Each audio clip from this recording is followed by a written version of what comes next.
Bueno, probando, 1, 2, 3.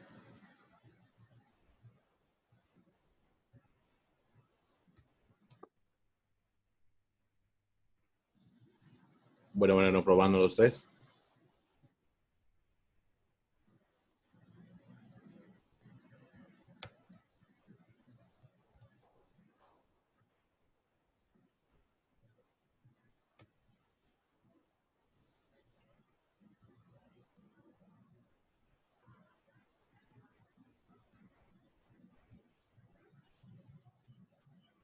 Muy buenas tardes. Buenas tardes, maestro. Buenas tardes, maestro. Buenas tardes. ¿Quién tiene problemas con internet, cámara, para que lo apunte de una vez?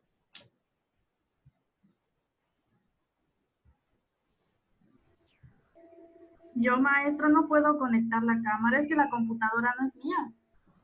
Y no sé, ya la intenté activar desde aquí de la computadora, pero no puedo. Correcto, hija, ya lo apunté. Maestra. Yo igual, maestro, está muy lento el internet y no puedo activar la cámara porque se me traba mucho. Muy bien, hija, ya lo apunté.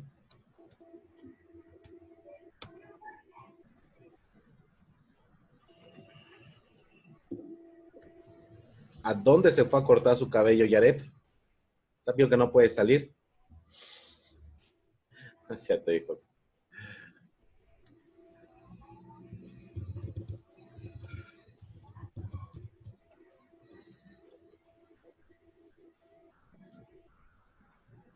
Muy bien, vamos a comenzar el día de hoy.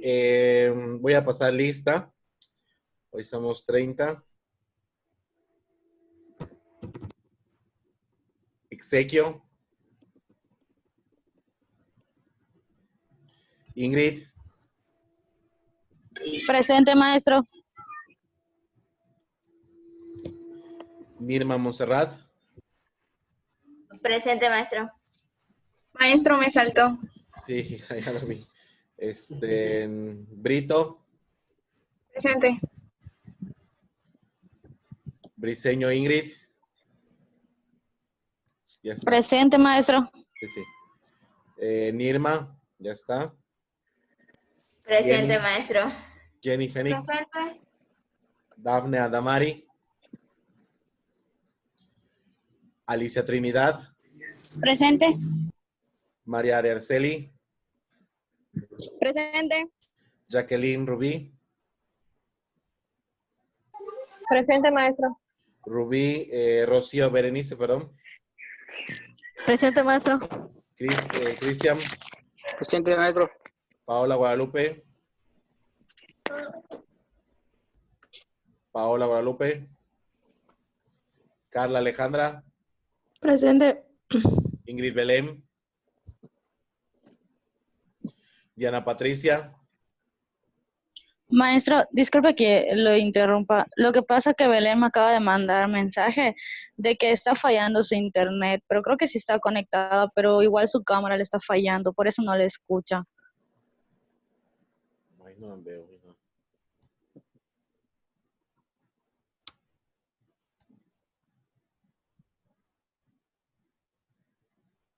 Ya pude, maestro. Ok, ya lo vi.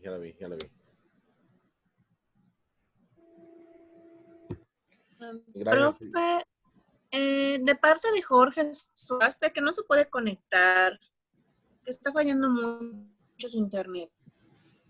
Ok, hija. Ahí te lo apunto, permíteme. A ti llega él. Gracias. Diana Patricia. Maestro, Lo mismo. Sí, está fallando su internet. Ok. Itzel Janet. Presente. Rosana Guadalupe. Presente. Coyoc Gloria. Presente. Yaret Ofir. Presente. Karen Gabriela. Presente. Ángel David.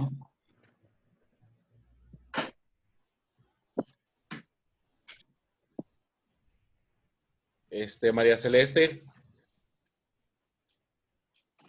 María Celeste. José Roberto. Yulisa Karime.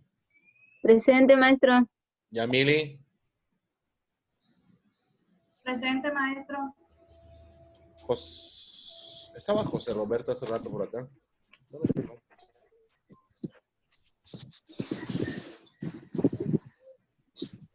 Claro. Mauri David. Presente, maestro. Margarita. Presente, maestro. María Fernanda. Presente. Anelis Guadalupe. Anelis. Elsie Marisol. Presente, maestro. Jorge Antonio. Presente, maestro. Muy bien, hijo. Ya me dijeron tu problema. Sí, Kelly maestro, no agarraba el Marilyn. internet. Presente, maestro. Lucel Miedali. Presente, maestro. Muy bien. Exequia, acabo de ver que acabas de entrar. ¿Quién más? Sí, maestro, te le voy a decir. ¿Quién más? Yo, maestro Celeste. Celeste. May. ¿Quién más? Sí. ¿Quién más? ¿Quién más? ¿Nadie más? Muy bien. Vamos a iniciar entonces con la clase del día de hoy. Si no me equivoco, en la clase anterior me quedé con el fundamento sociocultural, ¿verdad?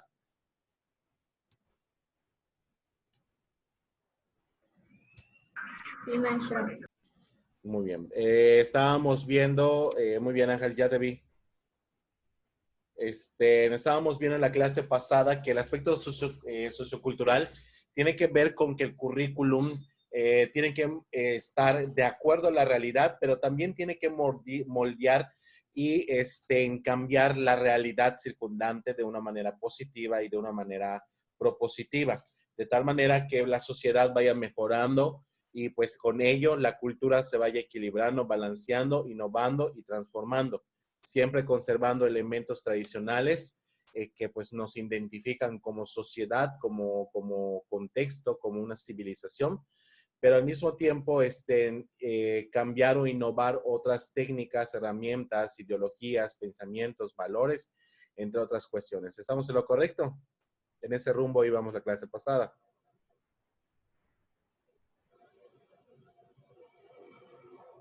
Contéstenme, hijos. Sí, maestro. Muy bien. Sí, maestro. Terminamos de ver el aspecto sociocultural, si no me equivoco, ¿verdad? Muy bien. Entonces, un ejemplo, que hay muchos ejemplos por acá, por ejemplo, dice, cuando realizamos las actividades de Hanal Pichán, se le explica al niño dónde proviene y con qué fin se hacen. Se le dice que es representativo del estado de Yucatán y que el niño participa en la diversidad de actividades que realizan. Como instituciones, de hecho, también hay escuelas donde se brindan una lengua madre y también una lengua, pues básicamente original indígena. Eso permite, pues básicamente la exploración del mundo, la comprensión de la naturaleza, el área donde estamos viviendo, relacionando, y también damos unos otros ejemplos a nivel licenciatura, educación media superior y secundaria también en la clase pasada, pero bueno. ¿Alguna duda sobre esta fuente? ¿No? Correcto. Entonces sigue el psicopedagógico. ¿Alguien me puede decir cuáles son las dos palabras que conforman el elemento, la fuente psicopedagógica? Recuerden utilizar sus reacciones en su pantalla para que yo pueda observar y ver y ceder las palabras de una manera organizada.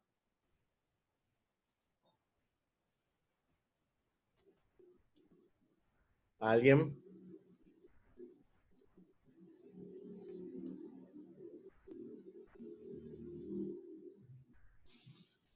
¿Cuáles son las dos palabras que se incluyen en la fuente psicopedagógica? Maestro, ¿Sí? no, yo puse mi manita, pero no sé si la vio. ¿Sería psicológico y pedagógico? Así es. Son las dos palabras que conforman una fuente. Así es, Centeno, así es, Elsie. Psicología y pedagogía. ¿Por qué la psicopedagogía o alguna vez han escuchado que de hecho hay una licenciatura llamada licenciatura en psicopedagogía, que la da la UNAM en lo que es la estación de trenes, pero mejor dicho, lo que era el primer psiquiátrico de la ciudad de Mérida. Sí. ¿Sí? Hay una licenciatura en psicopedagogía. ¿Cuál sería la diferencia de un licenciado en psicopedagogía a un licenciado en educación? ¿Me escucho bien? Es que veo como mi imagen como que se corta. Pero bueno. Mauri. Pues yo creo que el psicopedagogo está más relacionado a lo que viene siendo la mente del niño, tratarlos como si tuvieran algún problema, algo así. En cambio, el licenciado de educación es más a la enseñanza, es más estar frente al grupo, enseñarle alguna materia y todo, no tanto a la mente del niño. Ok, estar pendiente del niño y el otro es más a los procesos educativos. Muy bien. Mauri, pregunto, como licenciados en educación, ¿nunca habían visto una materia o nunca han visto una materia en su currículum que se llama, donde vean psicopedagogía?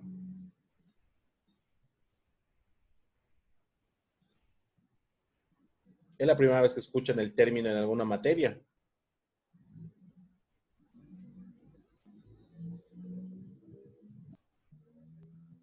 Creo que sí habíamos tocado cierta parte de la psicopedagogía, pero no a profundidad. Ok, ¿cómo se acuerdan que vieron ese concepto?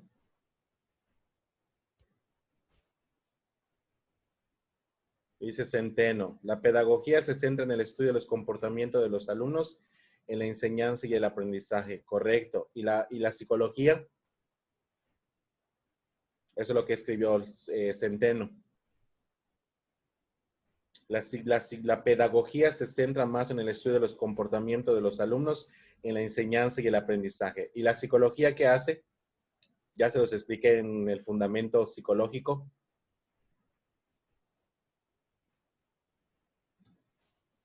Ahí nos volvió a escribir Centeno. El comportamiento del estudiante. Correcto, hija. Muy bien. Así es, la psicopedagogía se centra en los procesos de enseñanza-aprendizaje, el comportamiento, la conducta, el desenvolvimiento del estudiante dentro de los procesos de enseñanza y aprendizaje. Y la psicología se centra en explicar el comportamiento de acuerdo a la madurez física y psicológica o mental también, o mental del estudiante. ¿Me doy a entender? ¿Por qué se relacionaría? ¿Por qué existe un término llamado psicopedagogía? ¿Y por qué es importante que el licenciado en educación conozca el término psicopedagogía?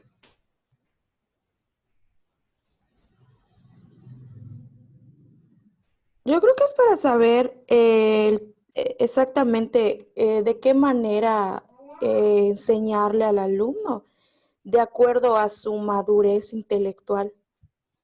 Las preguntas. ¿Recuerdan que había, gracias Alejandra, correcto? De hecho, acuérdense que había un autor que definía currículum como el cuándo, como el qué, como el cómo enseñar. ¿Qué enseño? ¿Cuándo enseño? ¿Y cómo enseño? Que básicamente responde a las tres preguntas que hacía Fénix, sí, Fénix, si no me acuerdo, si más bien no me equivoco, Fénix hacía estas tres preguntas. Y por lo tanto, entonces, el licenciado en educación tiene que tener conocimiento de cuáles son los procesos educativos de enseñanza y de aprendizaje, el qué se enseña, el cuándo enseñarlo y el cómo enseñarlo. Pero también tiene que considerar los aspectos físicos y mentales del estudiante.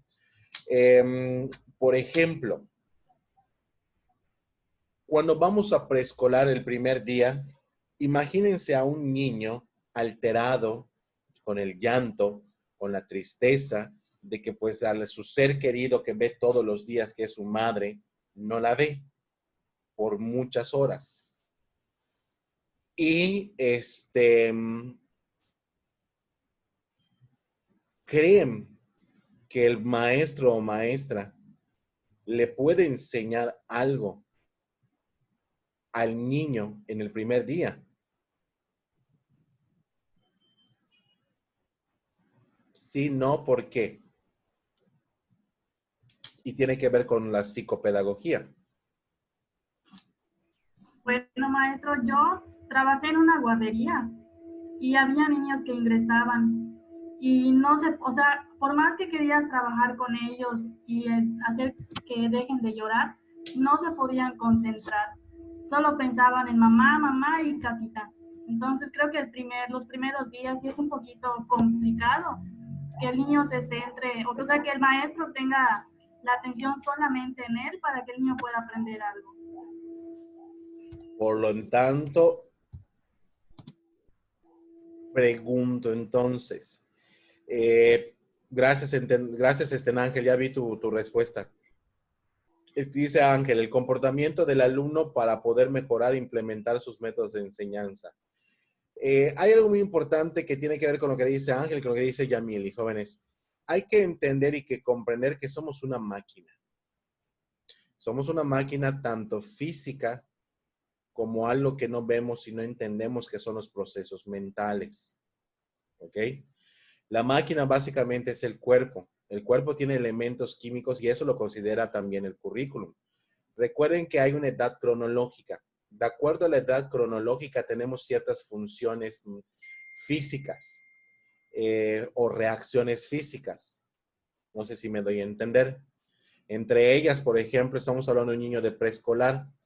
Las reacciones físicas, pues básicamente es el desequilibrio emocional que se transmite con llanto, que se transmite con tristeza, que se transmite con frustración, que se transmite, y todas esas conjugaciones de emociones son procesos químicos que obviamente el cerebro, ciertas hormonas, ciertas cuestiones lo va considerando.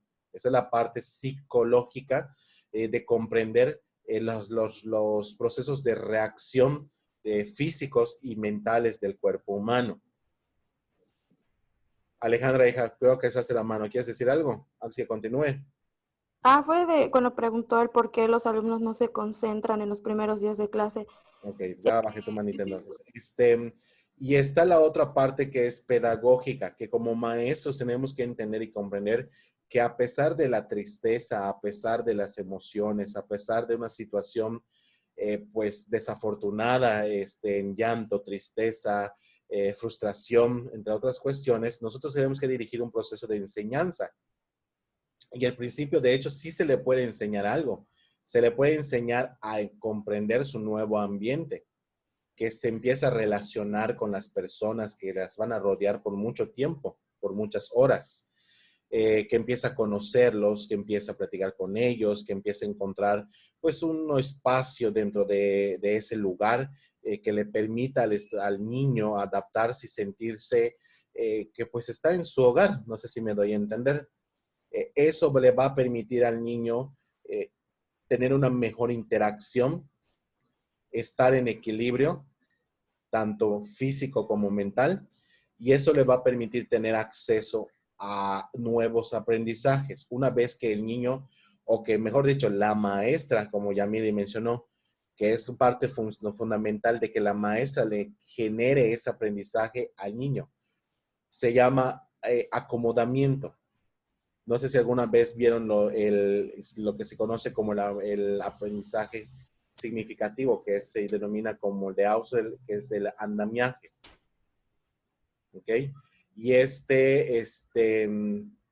será quien, por ejemplo, le dé, quien haga todo el proceso de andamiaje, que es la asimilación, la acomodación y el nuevo aprendizaje. Entonces, por eso es muy importante también, de hecho, conocer las teorías de la enseñanza y el aprendizaje. De hecho, ustedes ya llevaron una materia llamada las teorías del aprendizaje en primer año. Comprenderlas va a permitir, por ejemplo, que el docente pueda aplicar su currículum de una manera certera, de una manera precisa, de una manera adecuada, que es las palabras claves, adecuada, coherente, aterrizada, pues a los individuos que van a formarse dentro de un plan de estudios. Eso nos dice, por ejemplo, el primer punto que está en el Word, sí lo logran ver, ¿verdad? Que dice, psicopedagogo, es enseñanza y aprendizaje. Tiene que ver mucho con los procesos de enseñanza y aprendizaje. Estos procesos son únicamente enfocados y el profesional de esta área es cada uno de ustedes que van a trabajar en un futuro determinado ante un salón. No sé si me doy a entender. Quien tiene que tener estos conocimientos básicos, estos conocimientos únicos, pues que no lo puede conocer el intendente, que tal vez no los conoce la madre o el padre de familia, que no los conoce el amigo o el amigo de su alumno, que no los comprende ni los entiende el vecino o la vecina que está al lado de la casa del muchacho, del niño, del adolescente, y que ustedes son los especialistas que tienen que comprender cómo enfocar esos procesos de enseñanza y aprendizaje. A lo que me lleva el segundo punto, que dice, se centra en el interior de la educación en las aulas. Analiza el papel del maestro y de los alumnos. En pleno siglo XXI, el papel del docente y el papel del alumno tiene un punto de comunión o son completamente separados. Vamos a hacer un pequeño debate a ver. ¿Ya aprendieron algo de sus teorías de aprendizaje y de todo lo que ya les expliqué? Vuelvo a repetir la pregunta. En pleno siglo XXI, el rol o papel docente y el rol o papel del alumno o estudiante tienen un punto de comunión o cada uno es completamente diferente. Mauri. Yo creo que tienen un punto pues, en común, un punto en comunión, como usted dice, porque ambos, hay una teoría, si no estoy mal, que dice que ambos pueden aprender del uno del otro. Un maestro no puede ser una mente tan cerrada como para no poder aprender de sus alumnos y un alumno no debe ser una mente tan cerrada para aprender de su maestro. Ambos se pueden enseñar y las últimas teorías o lo que hemos estado viendo es que el maestro solo guía, el alumno debe aprender por sí mismo. Entonces, como sí hay un punto que llevan en común. Ok, entonces tú mencionas que el docente tiene que tener apertura hacia aprender de sus alumnos y los alumnos deben tener apertura para aprender de su profesor. Ok, Jenny.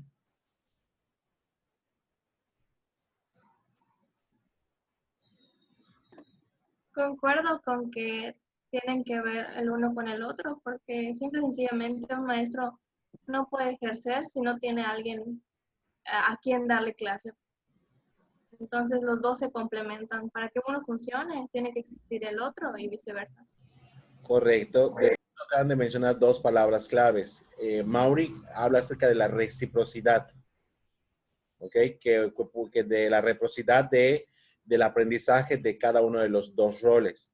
Y Jenny habla, ay, se me fue la palabra, habla acerca de la, ay, eso fue el término, habla, lo mencionaste, hija, fue una palabra clave.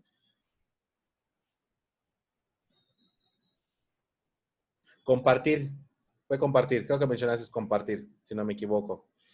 Tienen que compartir la responsabilidad del proceso de enseñanza-aprendizaje. ¿Por qué?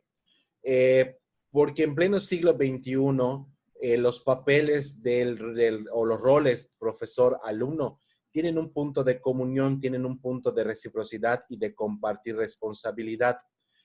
Pero, pregunto, ¿de quién sería, de acuerdo a esta fuente, ¿En quién caería la mayor parte de la responsabilidad, si es que la hay,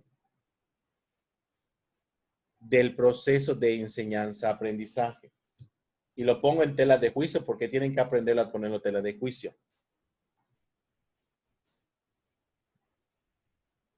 Jorge. Yo siento que la responsabilidad es de ambos, maestro, tanto del maestro como del alumno, porque pues la responsabilidad del maestro es enseñar al alumno y la responsabilidad del alumno es aprender. O sea, que ambos tienen la responsabilidad para su proceso de enseñanza. Ok. De hecho, ya no solo se llaman estrategias de enseñanza, porque hace muchísimos años las metodologías, técnicas y estrategias de enseñanza, que son diferentes, estrategias, técnicas y metodologías. Y de hecho, ahorita voy a preguntar cuáles son las diferencias, así que reflexionen sobre eso. Hace muchísimos años, digamos en el 1920, 1940, la responsabilidad únicamente caería en el docente y de hecho lo vieron en las perspectivas, en el trabajo que les marqué, de las perspectivas curriculares. Vieron que hubo un elemento que se llamó tradicionalismo y después vio un elemento que se llamó estructural disciplinar y que básicamente hablan mucho de esta responsabilidad del docente de seleccionar ciertas estrategias fundamentales para impulsar el proceso de enseñanza y aprendizaje. Ahorita leo tu participación, Ángel, permíteme, hijo. Por lo tanto, esta responsabilidad con el tiempo ha sido compartida. De hecho, ya no solo incluiría lo que es dentro de la escuela, porque la definición, de hecho, hace un momentito mencionaba que solo es dentro de las escuelas. ¿Ustedes qué consideran?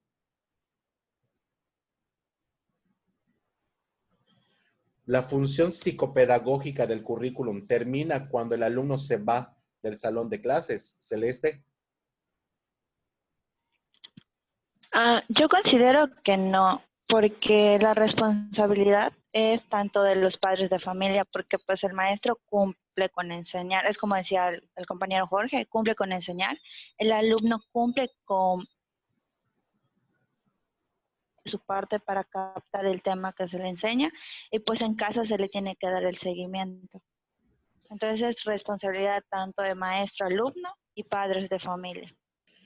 Así es. De hecho, la fuente curricular, yo discreparía del libro, porque básicamente, o de la lectura, del material de lectura, porque realmente la función psicopedagógica no solo termina, no solo se da dentro del aula de clases, sino de hecho también se dan fuera del salón de clases. ¿Cómo? Con los ejercicios, con las actividades que ustedes diseñan para que el alumno se lleve a casa. No sé si me doy a entender. A veces hay maestros que creamos problemas en la casa. ¿Alguien me quiere decir cómo?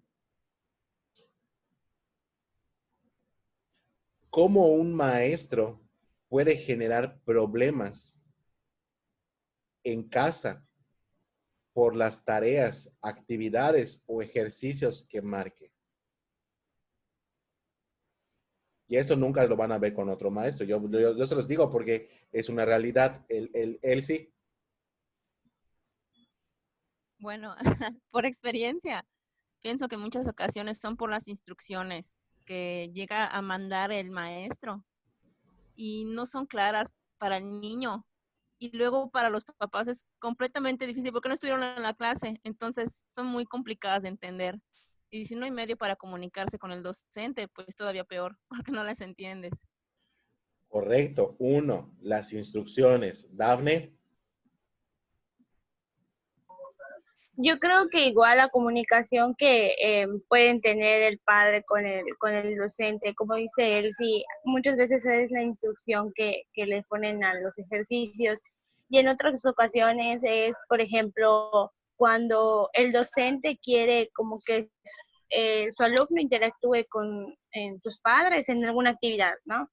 Entonces nunca va a faltar el papá que diga, yo no puedo por mi trabajo, yo no tengo quien vaya, ese día no voy a mandar a mi hijo porque pues no quiero que se sienta mal por el que no va a haber nadie con él, ¿no? o en muchas ocasiones igual mandan a otra persona, a tíos, tías, abuelitos incluso, y muchas veces el padre de familia se enoja porque dice, ¿cómo se atreven a hacer actividades así? Saben que no puedo ir, ¿no? Cuando pues yo creo que el docente no lo hace para molestar, sino para una integración entre padres, hijos y profesores. Correcto. Entonces, con las instrucciones de una actividad académica, con las actividades que pueden incluir a padres de familia o familiares. Muy bien, Dafne. Gloria, hija, ¿querías participar? Sí, incluso me ha tocado ver igual que por los materiales que piden, hay unos que no son tan accesibles, entonces hay padres que no cuentan con los recursos para lograr la actividad. Correcto, con los recursos. Y de hecho así podemos continuar. Jóvenes, lo primero que de hecho nosotros debemos conocer, y no solo es a nuestros alumnos, sino también la parte psicopedagógica del currículum, habla acerca de conocer el contexto sociofamiliar, socioeconómico familiar del estudiante. ¿Por qué? Porque imagínense que de pronto empezamos a colocar demasiadas actividades en las cuales, de hecho, desde educación preescolar y desde educación básica, empiezan a generar estos problemas. En el salón, el niño es muy bien comportado, hace sus tareas, porque tiene la ayuda de ustedes. No sé si me doy a entender, porque los tiene a ustedes, que son los profesionales de la educación, y que ustedes conocen contenidos, estrategias, dinámicas, tienen la formación académica adecuada para, pues, enseñar a otros seres humanos. El problema es cuando nosotros no conocemos la situación socioeconómica familiar del estudiante y de pronto marcamos actividades fuera del salón de clases que empiezan a generar problemas familiares. Y se los digo porque esto genera en educación, pues bachillerato y en educación superior, a veces ciertos conflictos. Como por ejemplo, que el padre de familia se sienta frustrado por no entender una instrucción, como hace un momento dijo Elsie. Imagínense, a mí me ha tocado leer libros donde leo y leo y leo la instrucción como 20 veces y no las logro entender. Tal vez porque no están claras, no están precisas, no están aterrizadas a lo que lo que quiere solicitar a la primera. A veces le dan mucha vuelta a ciertas instrucciones o ciertas cuestiones. O es a veces cuando, por ejemplo, ustedes no entienden un examen y de pronto les dice una pregunta, les dice la instrucción algo, pero las preguntas y respuestas les dan diciendo otra cosa. No sé si les ha pasado también. ¿Sí? Entonces, es un ejemplo de ello.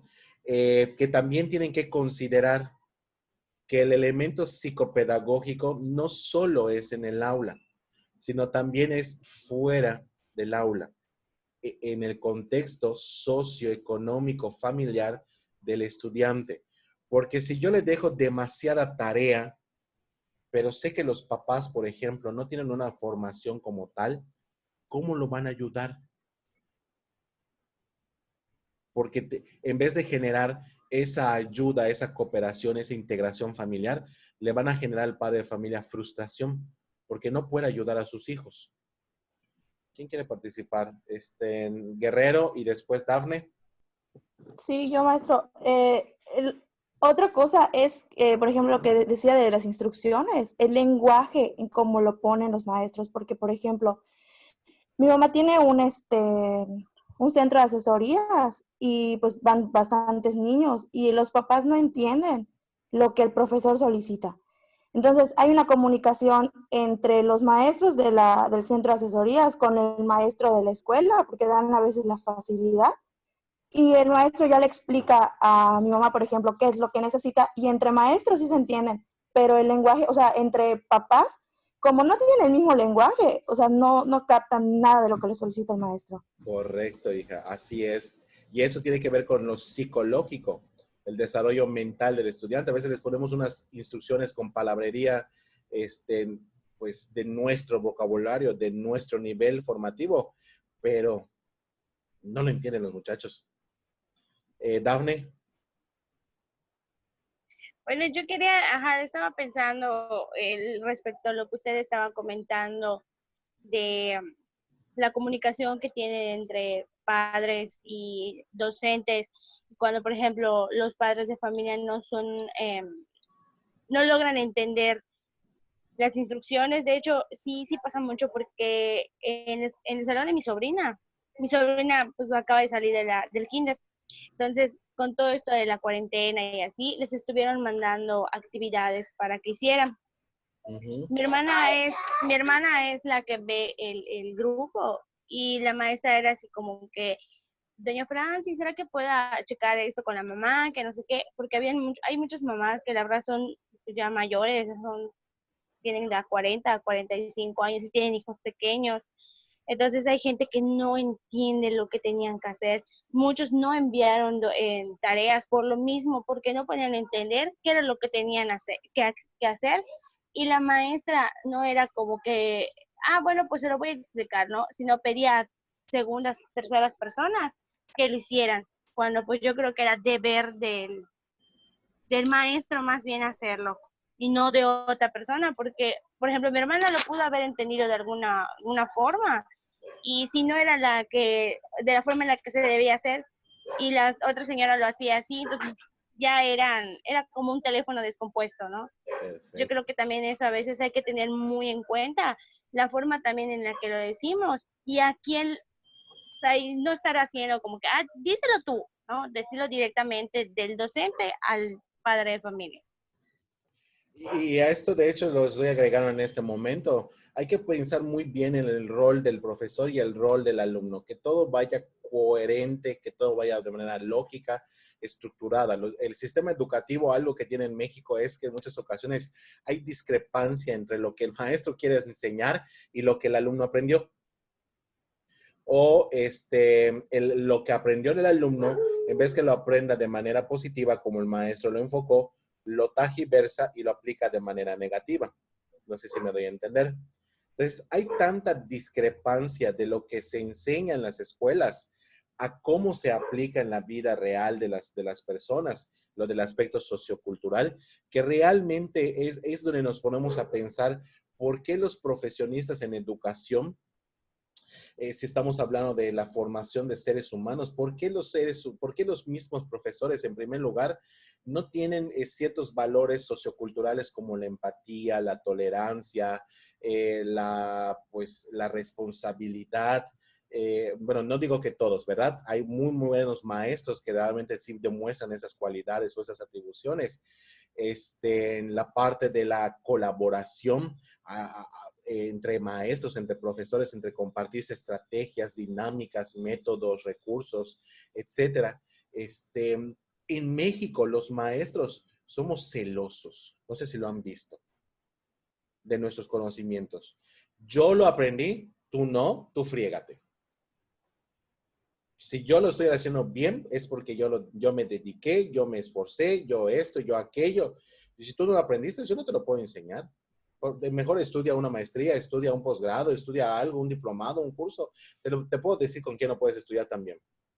No les suena conocido a veces. Y se van a topar con muchos maestros de esa manera. Me voy a entender. Esa parte de la falta de colaboración, esa falta de ética también en muchas ocasiones, esa parte de, pues yo cobro lo mismo, si tú repruebas, yo cobro lo mismo, que todavía siguen siendo frases muy repetitivas en educación. Otro es, pues si tú repruebas, ese es problema tuyo, al fin y al cabo es tu responsabilidad. No hay esa parte de que realmente el docente se sienta, pues que está formando una mente, un cuerpo, de manera positiva, de manera íntegra, de manera responsable, de manera empática, de que entienda y comprenda que en un futuro distante ese joven al cual le dijo, pues tú no me importas, pues yo sigo cobrando lo mismo, en algún momento o simplemente lo hizo sentir mal con un comentario de que pues no sirve, es inútil o algo por el estilo. En algún momento determinado puede ser que lo afecten de manera negativa.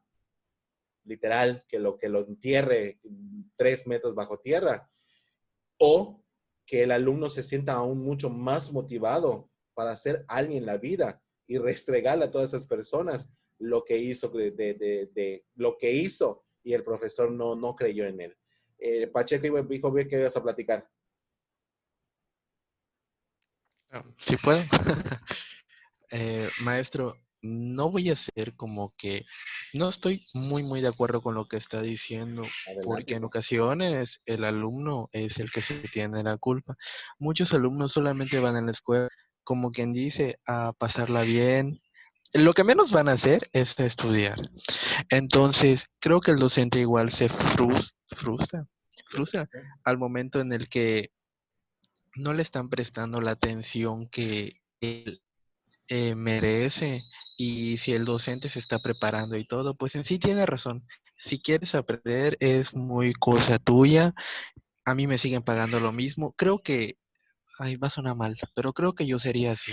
O sea, me puedo preparar y todo, puedo preparar mi clase de manera y todo, llegar con muy motivado a lo que voy a enseñar, pero si veo que no estoy teniendo respuesta por parte de ellos, digo, bueno, igual, ¿para qué estoy haciendo tanto? ¿Para qué me estoy esmerando de más? Si sencillamente por sus pantalones no quieren. Entonces, sí diría algo como de que, bueno, total, si lo quieres aprender, aquí está, aquí tienes todo lo que te estoy ofreciendo, tómalo. No lo quieres aprender, mira, hazte un ladito igual, total, a mí me van a pagar lo mismo, yo duermo igual. Pienso. Está bien, hijo, está bien, es tu forma de ver y tu profesión, es válido, ¿no? Ok, ahorita vamos a ver ¿qué piensa? Creo que Jorge quiere participar. Maestro, pues yo siento que en parte igual es culpa de los padres de familia, porque por ejemplo, yo cuando empecé mis prácticas, tenía niños que de verdad no hacían actividades, ni tareas, ni nada, durante ya sea la clase y durante tareas de casa. Pero, por ejemplo, mi maestra les mandaba como que notas a sus papás diciéndoles acerca de las actividades. Y los papás como que, ajá, o sea, solo lo tomaban a la deriva y ya. O sea, solo leían, firmaban y llegaba el niño al día siguiente y pues no tenía hecho lo que ya les habían dicho que pues no tenía el niño. Y creo que influye mucho que los papás igual no ponen de su parte. Por eso los niños a lo mejor a veces cuando van a la escuela se ponen en ese aspecto de que no quieren hacer nada, porque pues si sus papás sus papás los consienten, pues ya no van a rendir lo mismo, porque pues siento que igual influye mucho eso. No tanto el docente, sino pues igual los padres de familia. Okay. Yo nada más tendría que responder lo siguiente. El fundamento psicopedagógico es un elemento muy necesario que el de hecho licenciado en educación debe conocer muy bien. Porque cuando el docente entiende de procesos psicológicos humanos que van de acuerdo a una madurez física y mental, pero aparte de eso, está capacitado en el área de educación, en el área de pedagogía, y de hecho hace falta un concepto, porque ahí está pedagogía, pero no está didáctica. ¿Ok? De hecho sería psicopedagogía didáctica, porque ese es el siguiente término que me haría falta. Esa terminología implicaría que el licenciado en educación es capacitado, es profesional, y oigan la palabra profesional. Está capacitado para poder crear ambientes en donde pueda dirigir procesos de enseñanza y aprendizaje dentro del aula. Pero aún así, también está capacitado para generar un aprendizaje de impacto. No hablamos de calidad, porque calidad es muy general. Hablamos de un aprendizaje de impacto. En el tema anterior hablamos sociocultural, de que lo que estoy enseñando y que como los niños están aprendiendo, tenga un uso aplicativo. No siempre es fácil. No siempre el uso y la aplicación va a ser alta, porque también hay grados de aplicación. Pero por eso somos profesionales de la educación, para entender y comprender cómo captar la atención, mantener la atención, generar el interés, captar la motivación, mantenerla en ciertos, pues en todos los procesos educativos que hagamos, de todas las materias que establezcamos a lo largo pues de los diferentes niveles que ustedes van a manejar. Pero por eso la palabra hace referencia a profesionales de la educación. Aquí dejamos un poquito la cuestión de la ética. Si no manejamos el profesionalismo, el sentido de que estoy formando una mente y un cuerpo. Y que por lo tanto debo de tener cierta, como decía hace un momento, cierta vinculación, cierto conocimiento, y a veces va a ser difícil de tener ese acercamiento o vinculación con los padres de familia y de los aspectos. Por eso muchas escuelas no sé si saben que tienen ciertos expedientes de los alumnos. Y si no los tienen, a veces el maestro lo tiene que hacer. Esa parte del conocimiento de los padres de familia, esa parte del acercamiento. Se los voy a poner así de fácil. Un ejemplo conmigo. Imagínense, di clases en una escuela multigrado. ¿Sí saben qué es una escuela multigrado? Que se dan 2 grados al mismo tiempo. Yo di quinto y sexto al mismo tiempo. Sin embargo, llegó un niño, que era un adolescente casi, que realmente era más alto que yo. Y su madurez física era mucho más visible que la de otros muchos niños. No sé si han visto que hay adolescentes que parecen pues ya adultos, por decirlo de alguna manera. Pero el niño no tenía una mente de adulto, tenía una mente de la edad cronológica a la que corresponde.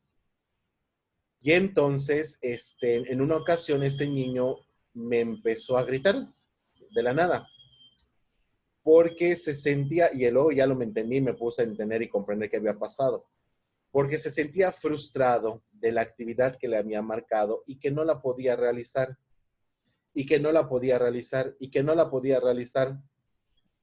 Yo dije, pues para el cuerpazo que se trae y la mente que tiene, dije, pues está mal. O sea, esa es la forma en que yo le hago entender a Pacheco una situación en la cual yo viví de esa manera.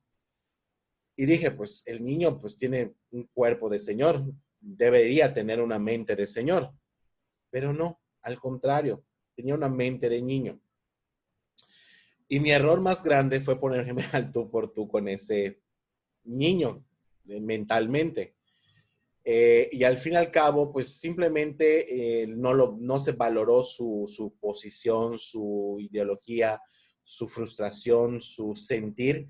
Y pues a mí me valió literalmente lo que pensaba, lo que decía, lo que exclamaba, lo que pronunciaba. Y eso lo molestó mucho más. Gracias a Dios no llegaron a los golpes, pero probablemente hubiera sido una reacción natural del joven. Ese es un ejemplo que yo les comparto de por qué es importante conocer el fundamento, la fuente psicopedagógica didáctica. Porque se van a topar de hecho hay niños de preescolar que no les miento, les avientan los bultos, los colores, las sillas, les van a patear. Y la madre de familia les va a decir, no, mi hijo es un ángel. Y lo van a defender a capa y espada. Y ustedes van a tener que comprender y entender que el factor psicopedagógico es, el niño tiene algo. El niño tiene que ser diagnosticado. Yo puedo captar y entender y comprender que tiene que ser orientado a un departamento psicopedagógico para ser atendido, diagnosticado y para que la madre de familia deje de pensar que su hijo es un Ángel, que tiene una problemática. ¿Sí me doy a entender? Y eso puede suceder porque van a haber niños diagnosticados con alguna situación y van a haber niños que no están diagnosticados por los recursos económicos de los padres, que puedan tener un problema. O a veces padres de familia que son sobreprotectores, que les van a mentir y les van a decir, mi niño tiene esto, por favor considérelo cuando le marque tanta tarea. No sé si me doy a entender. Entonces, Yamil, hija, pero Exequio, hijo, ¿querías platicarme algo? Vi que alzaste la mano hace rato. Sí, maestro, era sobre como la convención de Roberto y Suaste.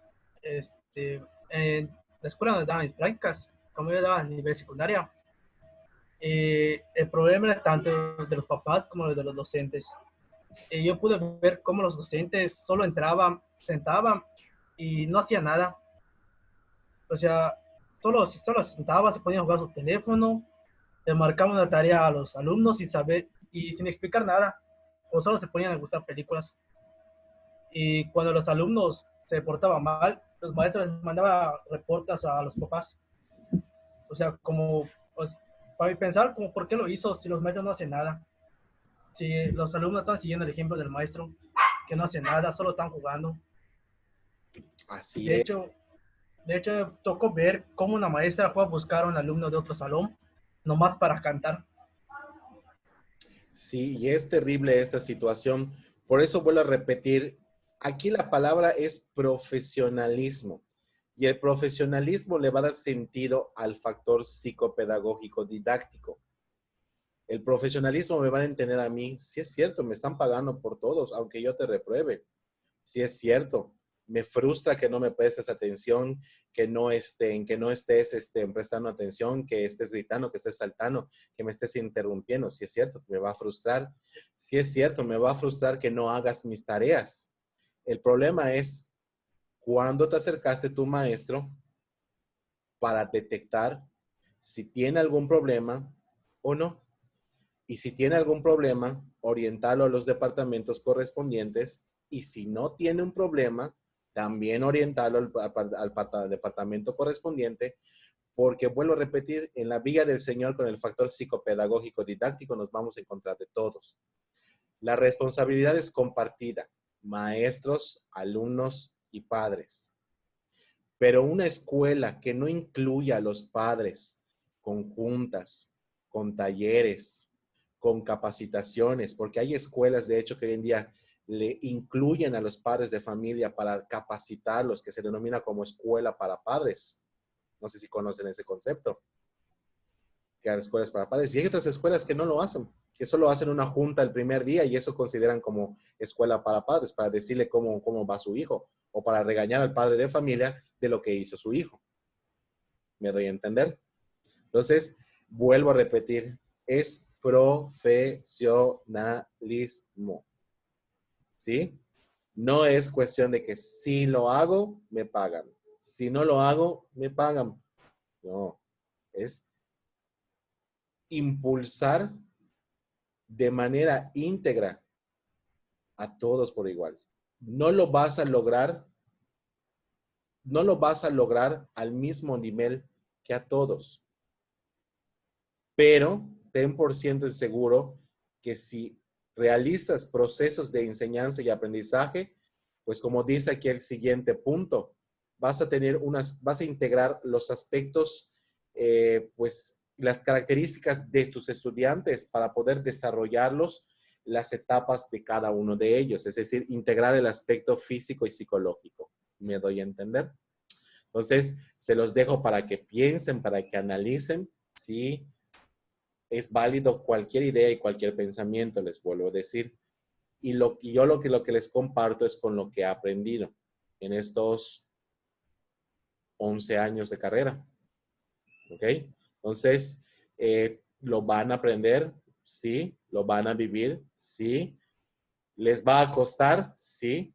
Y a veces les va a costar su empleo. Se los digo también por experiencia. Cuando no entendemos de procesos psicopedagógicos, didácticos, nos puede costar hasta nuestro propio empleo. y ser despedidos de instituciones educativas que consideran que nuestro trabajo pues no tiene valor para ellos. Aunque nosotros tengamos todo el esfuerzo, dedicación, como el ejemplo que puso Exequia hace un momento, hay maestros que no trabajan, y hay maestros que trabajan el doble, el triple, el cuádruple, como Super Saiyajin, ¿me doy a entender? Entonces, eso es lo más importante. ¿Alguna duda, alguna pregunta, alguna observación? Quedó en más o menos entendido que ese factor psicopedagógico. Y vuelvo a repetir, creo que haría falta también el término psicopedagógico didáctico, que esté unido a los dos términos. ¿Ok? Los tres términos, perdón. Muy bien, hijos. Terminamos el día de hoy. Doy por la clase terminada. Continuamos el día de mañana. ¿Ok? Tengan muy buen día. Nos vemos. Cuídense mucho. Maestro, gracias. Bueno, maestro, gracias. Maestro, no sé si me escucha, me puso mi asistencia, perdón. Ángel, sí. Sí te escucho. Maestro, antes de que me vaya, yo entré tarde a la clase, entonces no sé si me puede poner mi asistencia. Sí, dime. ¿Sí? ¿Me escuchó? Sí, te escucho. ¿Qué pasó, hija? Es sobre mi asistencia. Es que entré tarde, entonces no escuché la lista. Ah, ok, hija. Ya está. Listo. Gracias, maestro. De nada. Muy bien. Nos vemos, hijos.